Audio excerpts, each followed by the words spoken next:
Good morning. In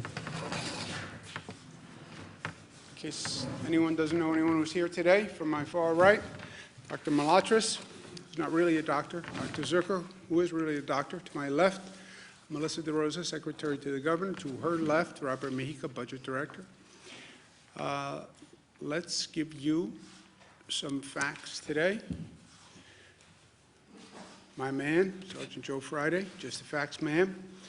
My daughters say nobody understands who Joe Friday is. That's their mistake. Dragnet was an underappreciated cinematic treasure, in my opinion.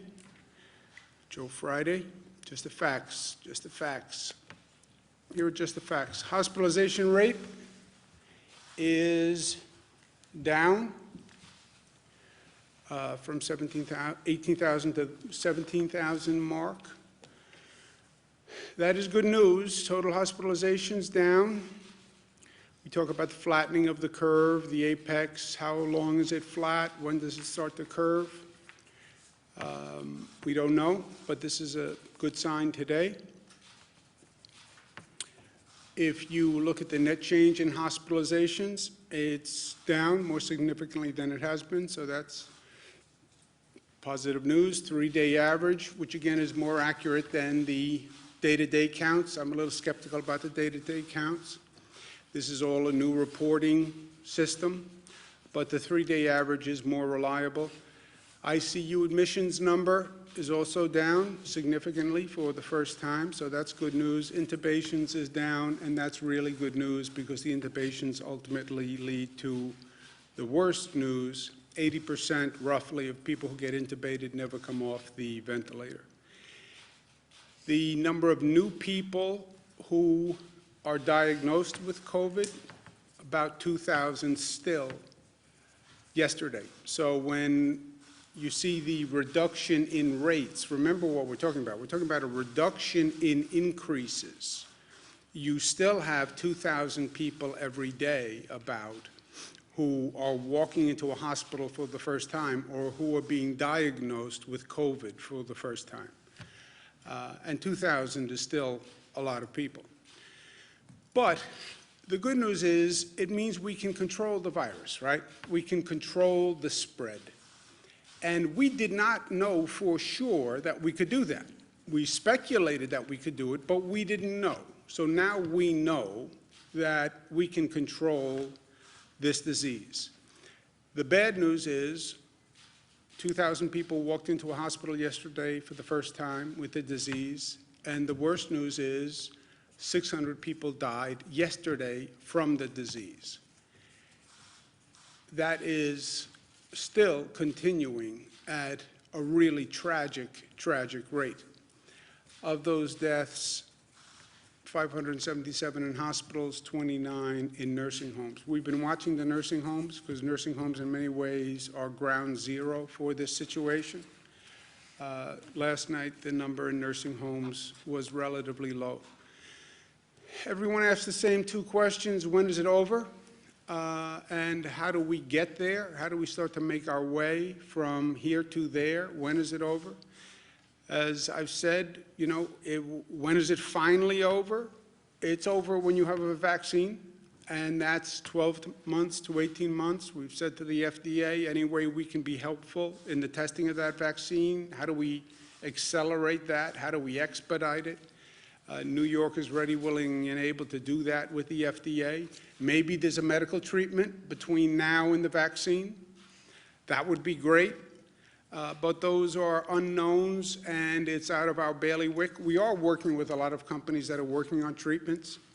We're testing treatments in our hospitals, but that's a pure medical research and development function, which is beyond us. At the same time, how do we unpause New York? New York is now on pause. How do we unpause it? First, do no harm. Don't let that infection rate go up to the best of your ability. Don't lose the progress that you have made.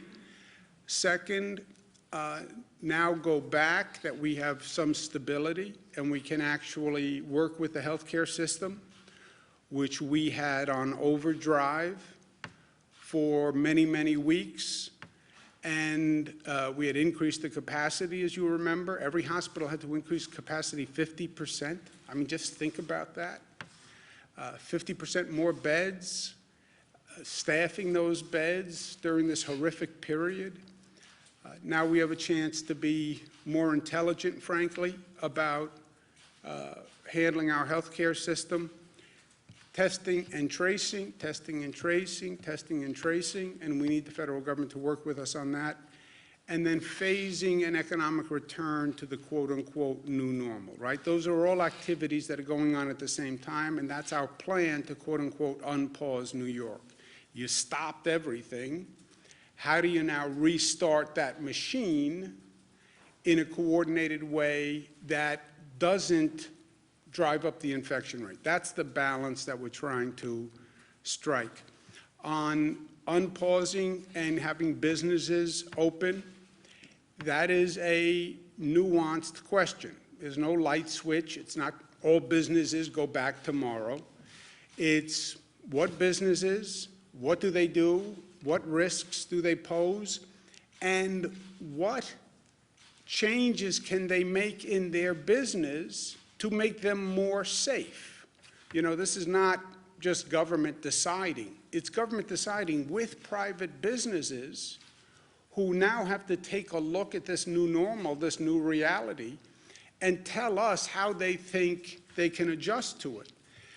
One of our questions in evaluations is, how essential is that business service, right? You have to start somewhere. Right now we have the economy working with what are quote-unquote essential workers. That's why the grocery store is open. That's why public transit is running. All right, so we want to start to bring the economy back, move up one tranche on how you define essential. What's the next level of essential businesses? Are there certain businesses that are inherently safer or can be safer? And then let's talk about how we reopen them and where we reopen them. And these are all questions that we have to work through on a case-by-case basis. But there is a matrix.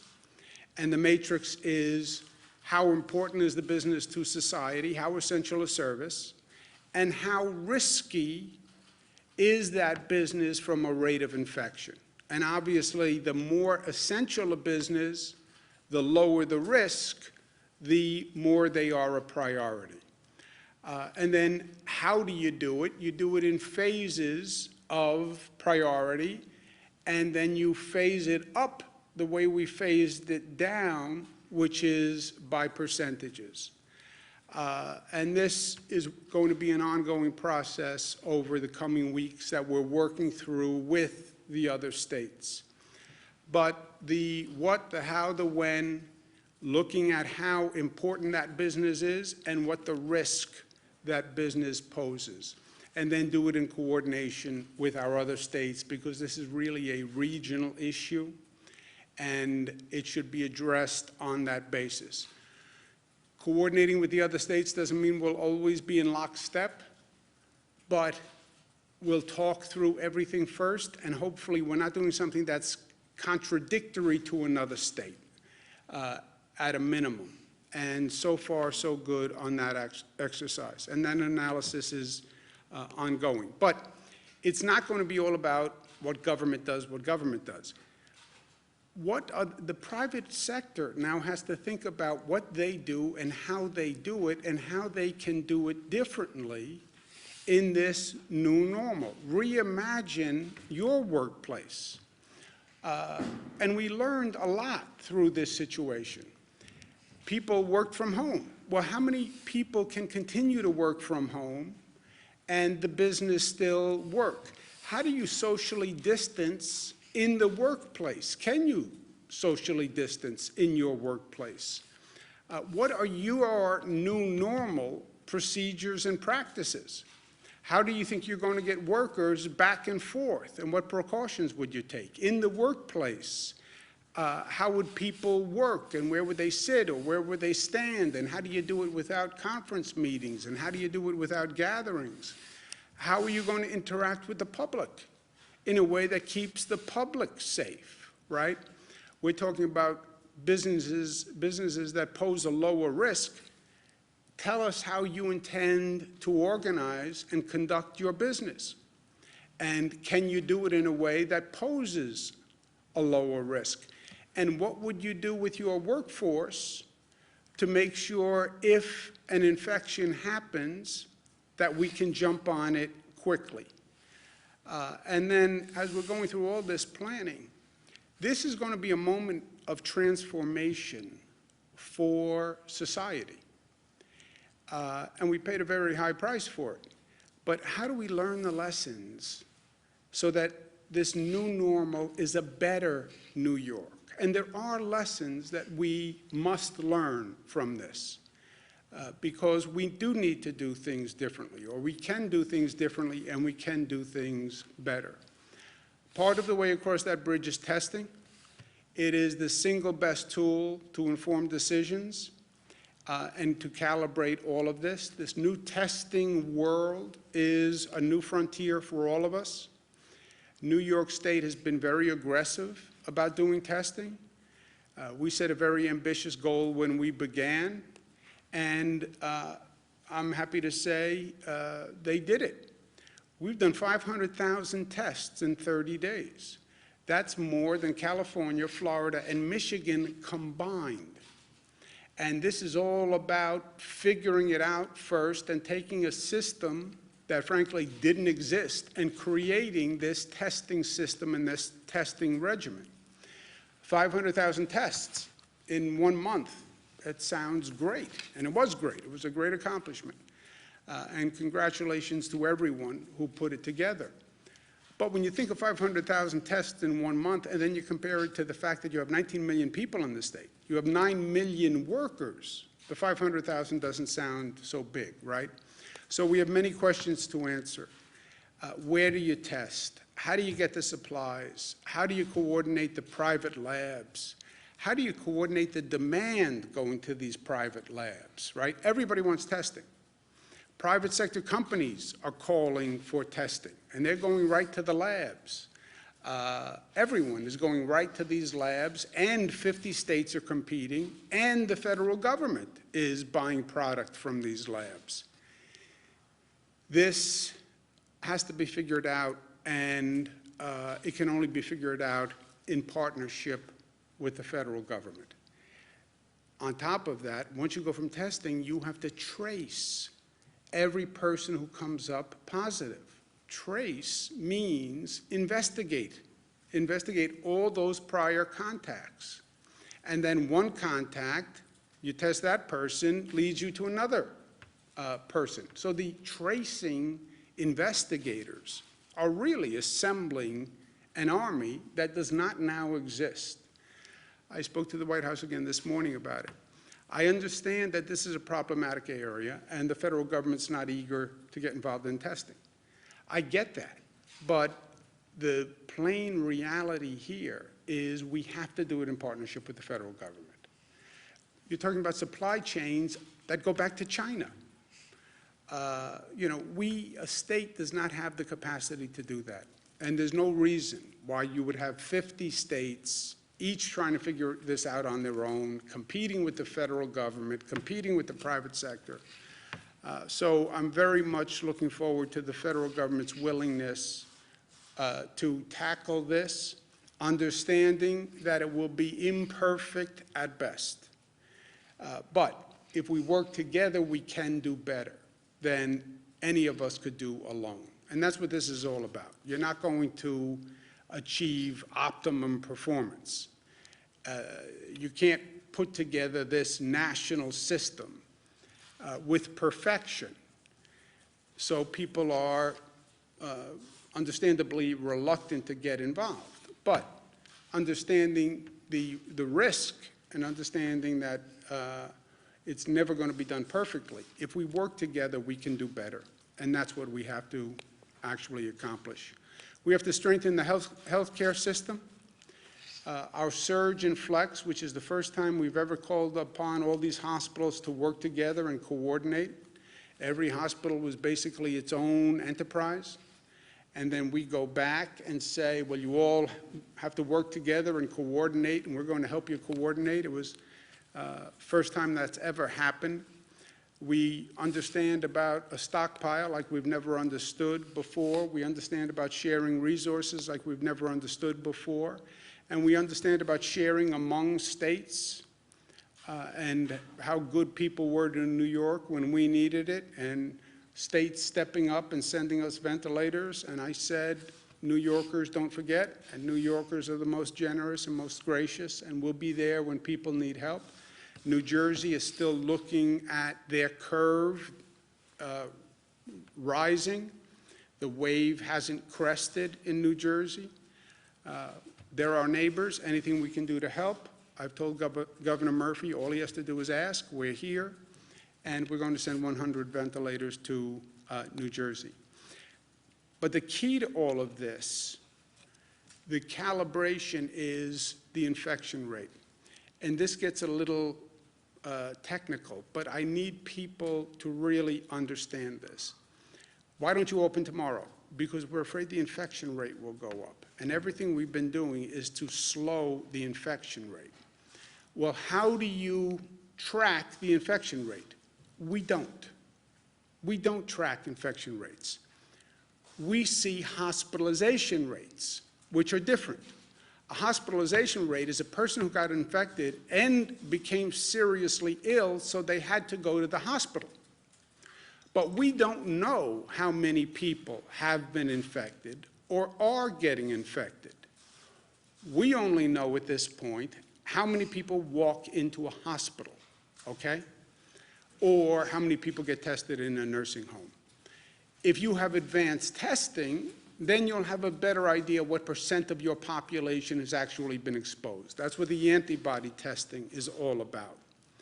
But the key is, as you're making this calibration on the reopening of the economy, as you're bringing more people out of their homes, how fast is that virus spreading, and how quickly is that infection rate rising, right? Dr. Fauci said early on that this virus spreads. It does it very well. And we know that, and we've learned it the hard way. The rate of infection is everything, okay? All those early projection models assumed a higher rate of infection, a higher rate of spread. That's why they were calling for so many more hospital beds, many more mortalities, because they projected a higher rate of spread. That has not happened so far. Caveat, so far. We've controlled the beast. We've brought the rate of spread down. If their rate of spread actually happened, we would have been in a much, much worse situation, and we would have been in a really bad place. I mean, their projections were staggering, and it didn't happen because we slowed the models. But remember what they were talking about. CDC, which is supposed to be the preeminent source, 160 million to 214 million people infected, they were projecting. That was only March 13th. That's what the CDC was projecting. You know how many 160 to 214 million are? We only have 328 million people in the country. They were projecting more than half of the population, and maybe 2/3 of the population infected. And that was only a month ago. They were saying 2.4 million people to 21 million people would be hospitalized. You know how many that is? We only have 900,000 hospital beds in the nation. They were saying, by their projection, a minimum of twice as many people would need hospital beds as we have hospital beds. Just imagine that. That was the CDC. The White House Coronavirus Task Force, the same thing. White House Coronavirus Task Force was saying 1.5 to 2.2 million deaths. Deaths. And that was the White House Coronavirus Task Force as of March 31. Okay? best case scenario, 100 to 240,000 with mitigation efforts. March 31, just over 2 weeks ago. So, and that's why all of these models said the same thing. They were all believing a higher infection rate. Now, and that's McKinsey, and that's Columbia, and that's Cornell, that's all of them. That's the Gates-funded model. They were all projecting a higher infection rate. We slowed the infection rate by our actions, and that's why we're in a better position today. Now, what does the infection rate mean? And I know this gets a little granular, but people have to understand it if they're going to understand why we need to do what we need to do. The infection rate is how many people does one person infect, okay? How fast is the virus spreading from one person to another? And they talk about the R0 factor. The R0 factor is the projected spread of the virus, okay? If one person infects less than one other person, the disease is on the decline. If one person basically infects one more person, the rate of spread is stable. I get infected, I infect one person infects one. When you have a really situation out of control is one person infects two people or more, because then the increase is just exponential, and that's fire through dry grass. This is what they were all trying to project, and this is what we have to control as we start to reopen the economy.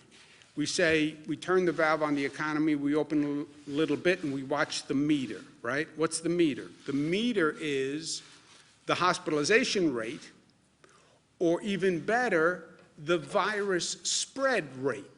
So you start to turn that valve, you start to bring people out of their homes, you start to reopen businesses, you see that number going up, turn the valve back right away. And this is what we're trying to deal with going forward. And again, nobody has been here before, so we're trying to figure it out. If the virus spread increases to the place where one person infects two people, that is an outbreak. If one person is only infecting one other person, that is basically a stable increase.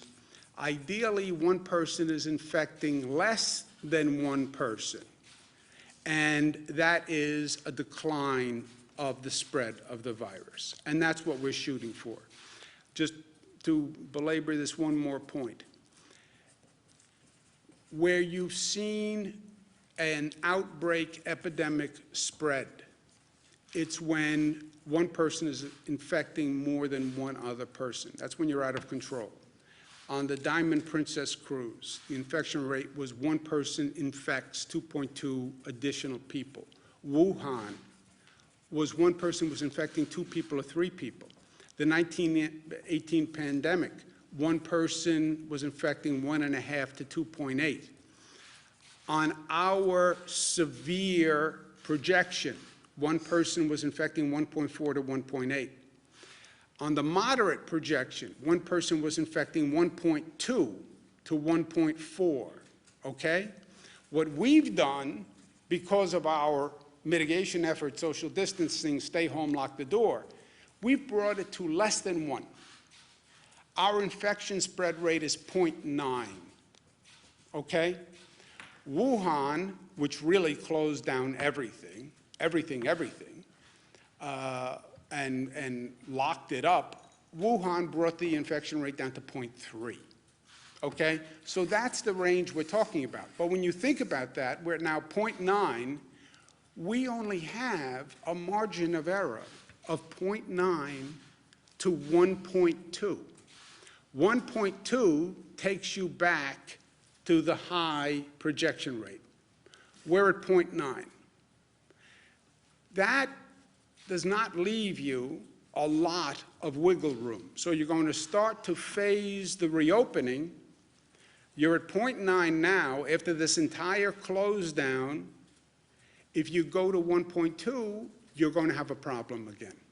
So you see how narrow the window is. But New York pause has worked. The close down has worked. That's how we controlled the beast. That's how we got it down to 0.9. However, we're not there yet. We're just at 0.9. Again, Wuhan got down to 0.3. So we have to continue doing what we're doing. I'd like to see that infection rate get down even more. The New York pause policies, the close down policies, will be extended in coordination with other states to May 15th. I don't want to project beyond that period. That's about 1 month. 1 month is a long time. People need certainty and clarity so they can plan. I need a coordinated action plan with the other states. So 1 month, we'll continue the close down policies. What happens after then, I don't know. We will see depending on what the data shows. What does that mean? Tell me what our infection rate spread is. Is it 0.9? Is it 1? Is it 0.7? Tell me what the hospitalization rate is.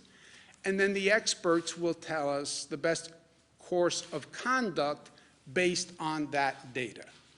No political decisions, no emotional decisions, data and science. We're talking about human lives here. As relatively simple and possibly annoying as it seems, wearing a mask is one of the best things that we can do. And I understand I'm getting a lot of not happy phone calls off what I said yesterday about wearing a mask in public, but I'm sorry it makes people unhappy. I do not consider it a major burden, and it really is a simple measure that can save lives. And yes, people say it's a personal intrusion on them, but again, remember, it's not just about you, right? I have rights also, and my kids have rights, and your kids have rights, and you have a right for another person to take reasonable safeguards not to get infected. So the masks work. We said in public today, I'm going to include public transportation systems, private transportation carriers, for-hire vehicles, any operator of a public system, an operator of a private carrier, and for-hire vehicles must wear a mask at all times. What does this mean? If you get on a bus, you need to wear a mask. If you get in a train, you need to wear a mask. If you get into a private car service, Uber, Lyft, the operator needs to wear a mask. If you get on a private bus, the operator needs to wear a mask, and you need to wear a mask on a private carrier. So is this inconvenient? Yes, but you're in a closed environment by definition. You're not socially distancing by definition. You're the front seat of a car to a back seat of a car. You're one seat in a bus to another seat in a bus. This is a precaution for everyone that I think balances individual liberties with a social conscience. This we're going to affect Friday, 8 p.m. Ultimately, what determines the rate of infection? You do, and I do. That's what this all comes down to, as simple as it sounds. It's not about government. It's not about anything else. It's about what people decide to do and what people have decided to do. They have brought this infection rate down. It's that simple.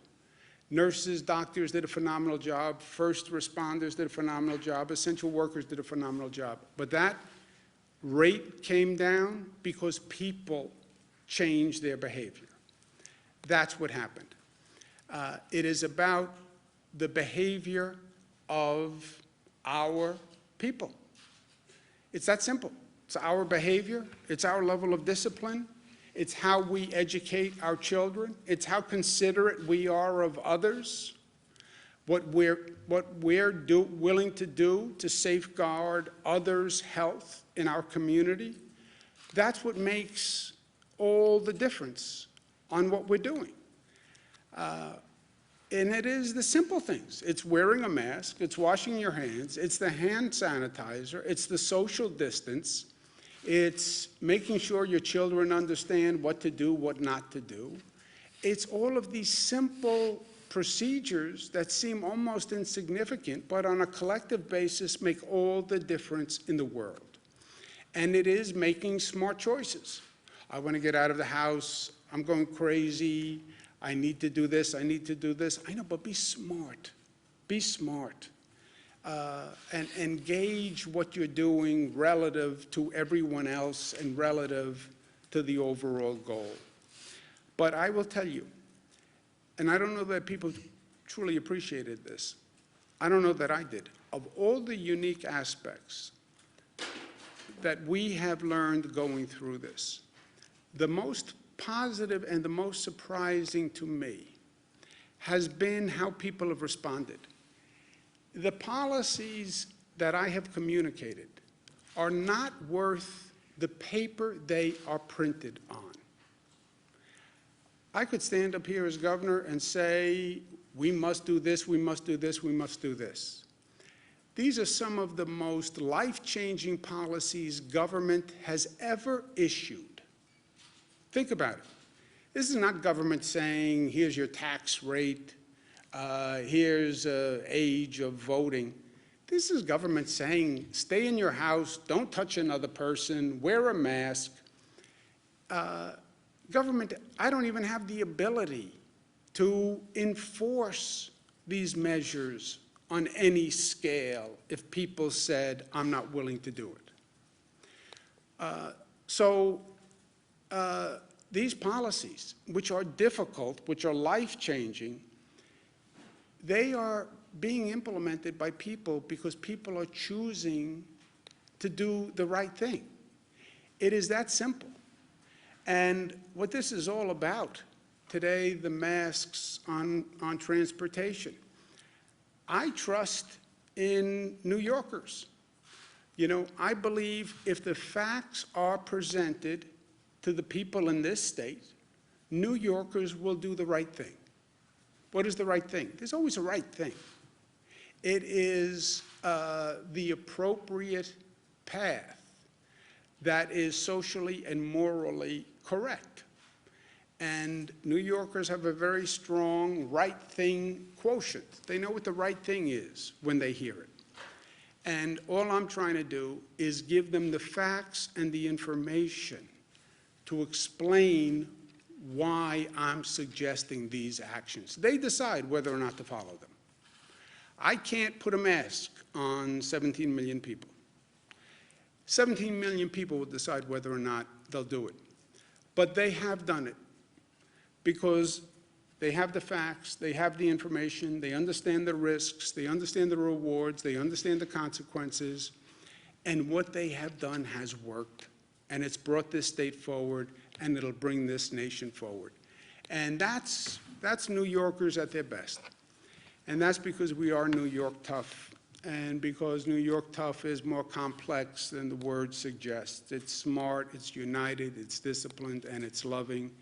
And New Yorkers have proven that time and time again, every day for 46 days. Questions? Governor, let me answer. 10 nursing home residents have died of COVID-19. Can we do this today? Let's try something new. Let's not all talk over everyone. I'll make sure we answer. I'll get to you to answer the question. And let's just start. You know what? Go to Jesse. Or let's go to you first. Okay. In Hornell, New York, at least 10 nursing home residents have died of COVID-19. Philmont, there have been at least 23 cases and 6 deaths at one nursing home. The State Health Mast has 15 residents at a New Windsor assisted living facility. How many and which nursing homes have reported clusters, outbreaks, or requested mass testing from the state, and where are they?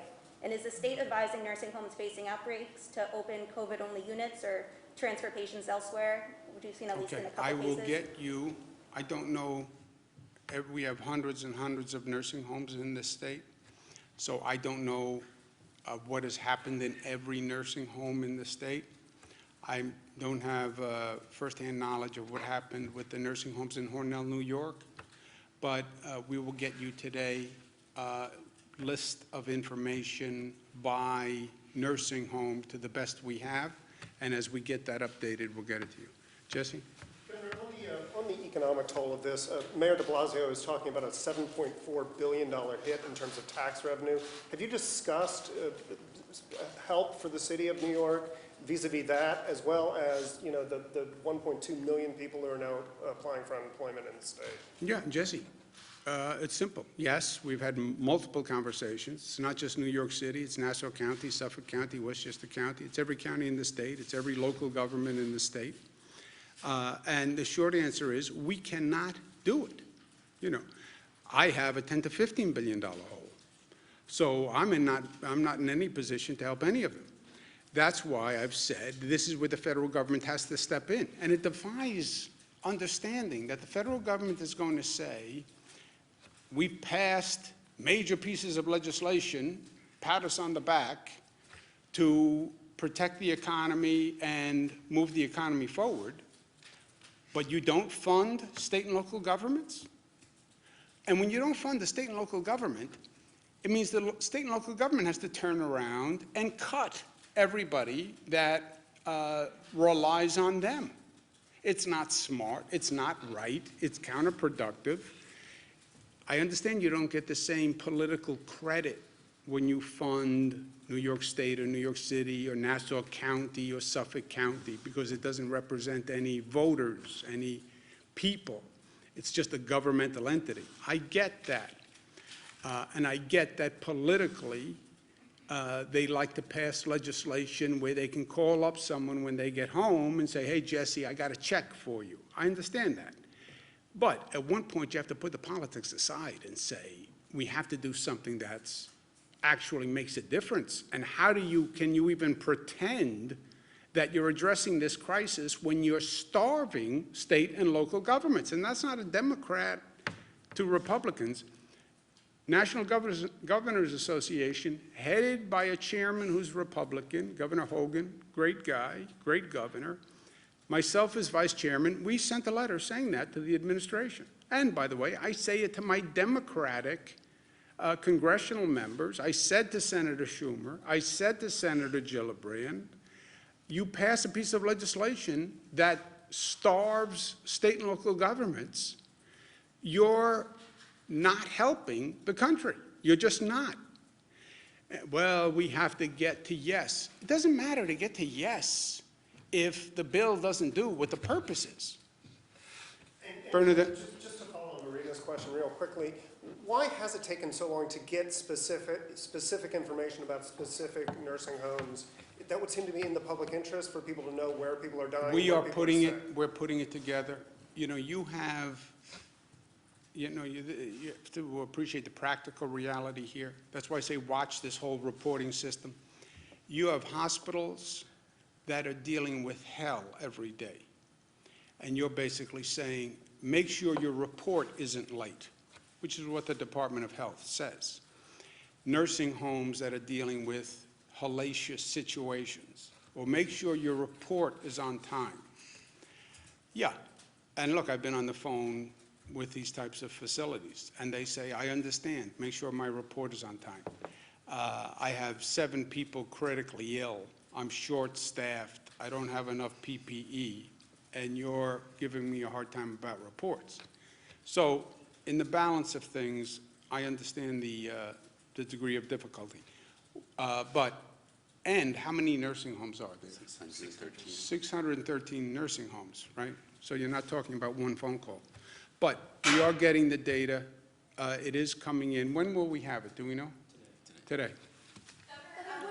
You mentioned that there's, obviously the flattening of the hospitalizations, but we had yesterday the highest, or the day before, the highest number of positive cases since testing started. Are you concerned about seeing that number tick up, and why might that be while the hospitalization? The testing is not indicative of anything, in my opinion. It is not a random sample. It is a function of how many tests you are doing. What's been happening is our testing capacity is going up. As our testing capacity goes up, the more tests you do, the more positives you find. Remember, the testing is not random. It's people who believe they are positive because of the circumstances. They were exposed to a positive person, et cetera. So you're getting people who you think are positive to test, and then the more tests you take, the more positives you're going to find. The hospitalization rate of any of these rates, the most indicative is the hospitalization rate. Because what it's telling you is these are people who are infected and were seriously ill. That's what the hospitalization rate tells you. It's the only real data you now have. It doesn't tell you the rate of infection spread and whether it's increasing or decreasing. But it tells you how many people walked into the hospital who were positive after they were tested and who were seriously ill. That's the only number you have that is statistically representative. President Trump accused New York City of padding the death count, padding the numbers, because they changed the way that they're recording. So now they're saying they added something like 3,800 new deaths based on in-home deaths. What do you say to that? Do you think that the president is correct in saying that? And also, when is the state going to start having that separate category? Yeah, Melissa knows this better than I do. Look, I think what you're seeing is, well, first, I don't know what the president said specifically, what his words were. And why would New York City want to inflate a death toll? I mean, that doesn't make a lot of sense. It's bad enough as it is. It's painful enough as it is. Why would you want to inflate a death toll?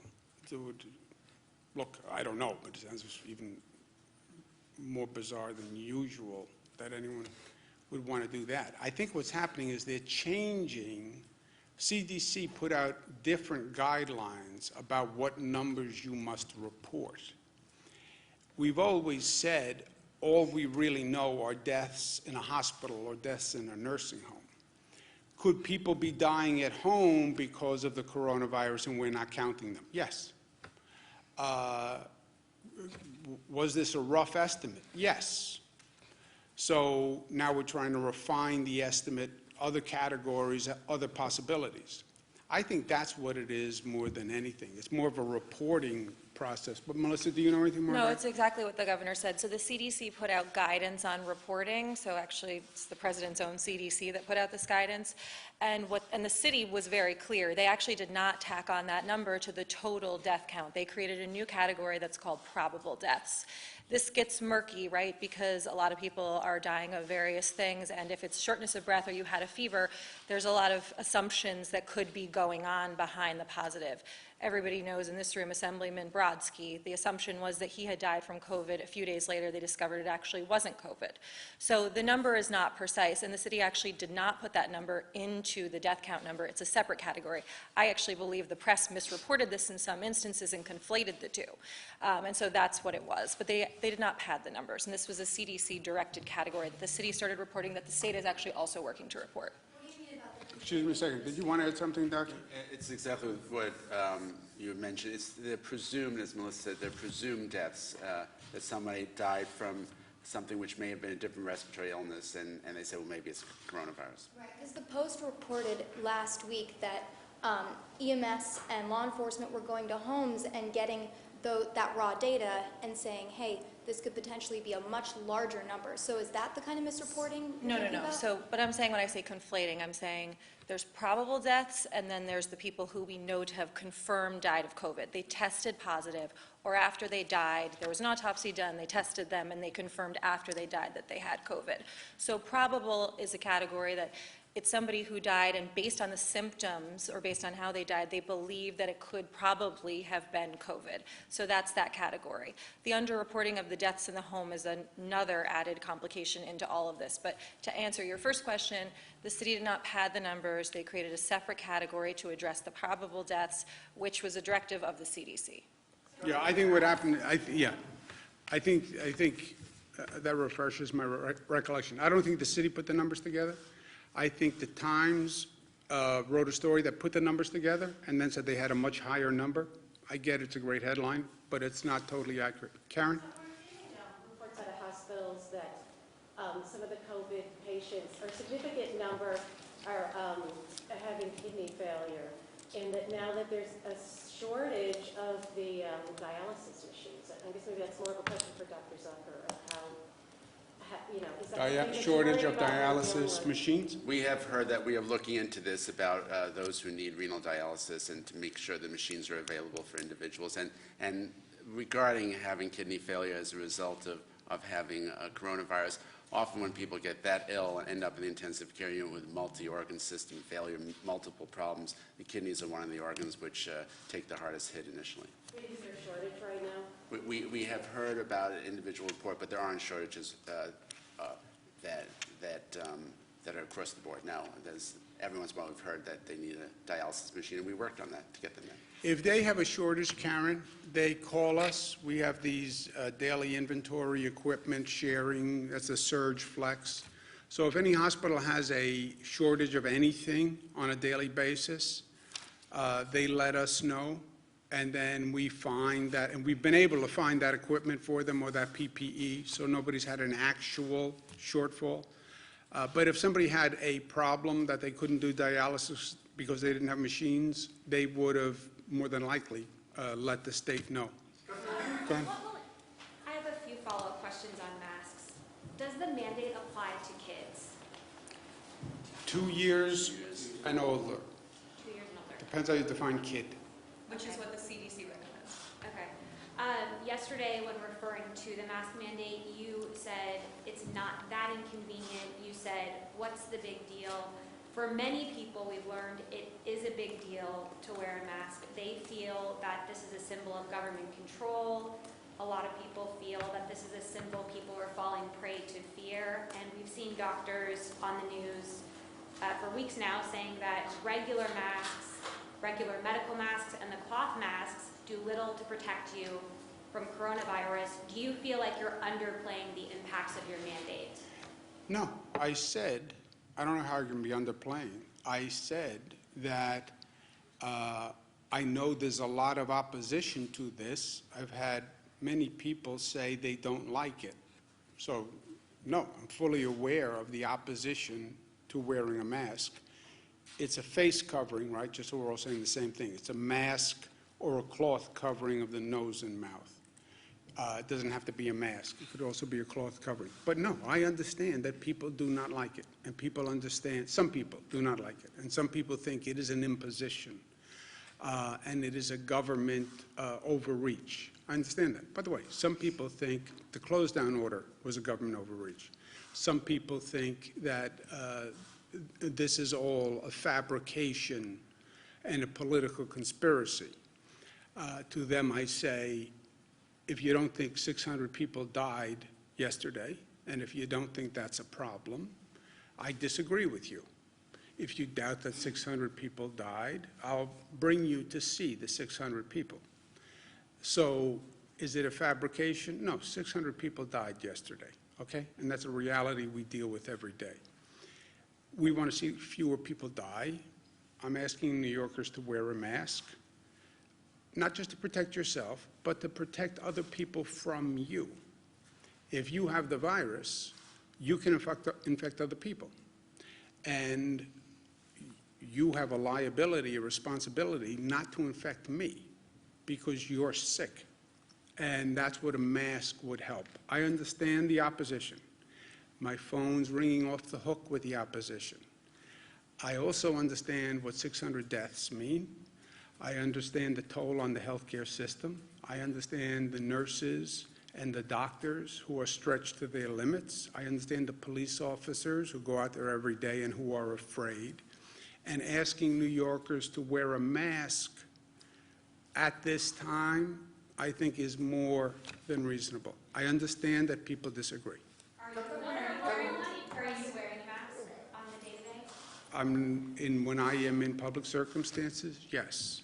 Here in this room, no. Let's do someone who didn't ask a question. What will it take for us not to have to social distance? You've said that a vaccine can take 12 to 18 months. Is that how long we'll have to social distance for? You know, it depends on how good we are at reducing the spread of the virus, and we don't know that. It also depends on when they come up with a medical treatment, and we don't know that.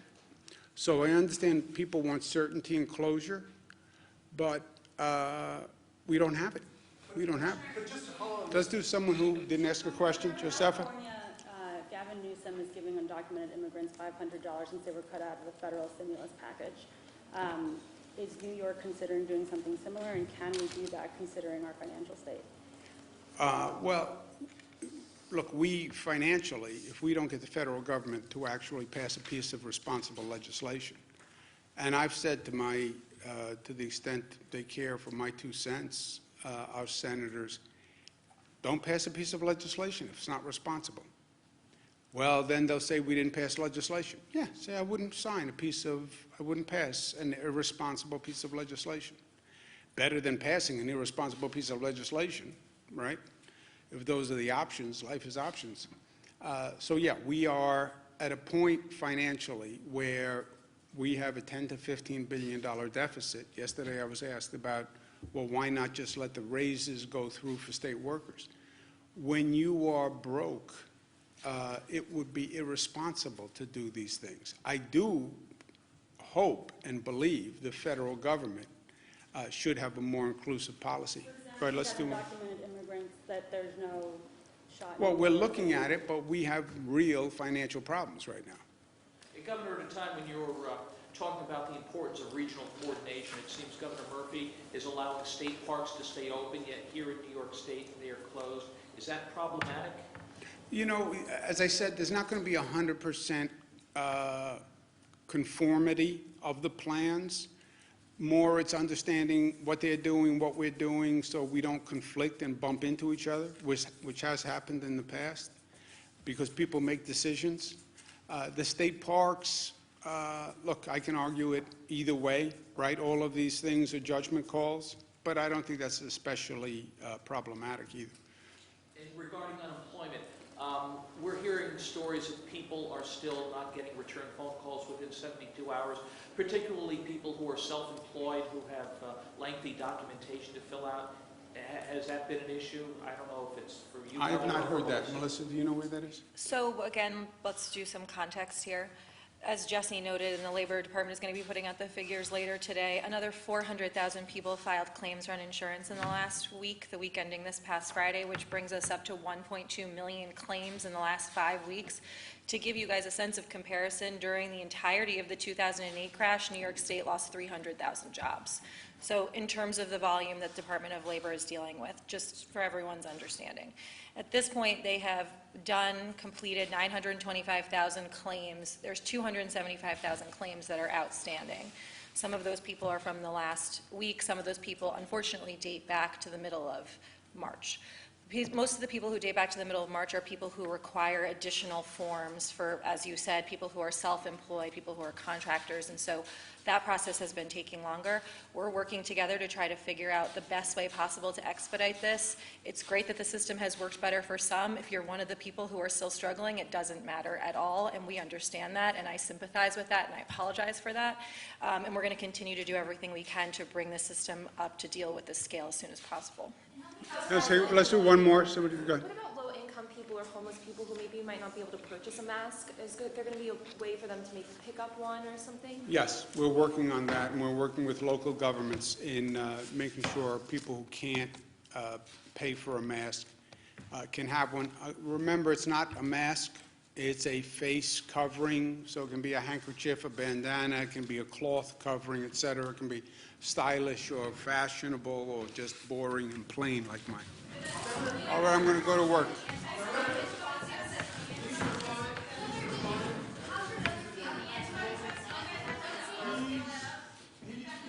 better. Thank you for asking. His wife now tested positive, so he feels, obviously, we're not sure how Christina, is my brother's wife, how she got the virus, but assuming he gave it to her because she was helping take care of him, he feels bad about that on a personal level, and on a practical level, he's sick in the basement. Christina's quarantined upstairs. They have 3 kids, so it's a practical hardship. But he's feeling better. Thank you very much for asking. Thank you.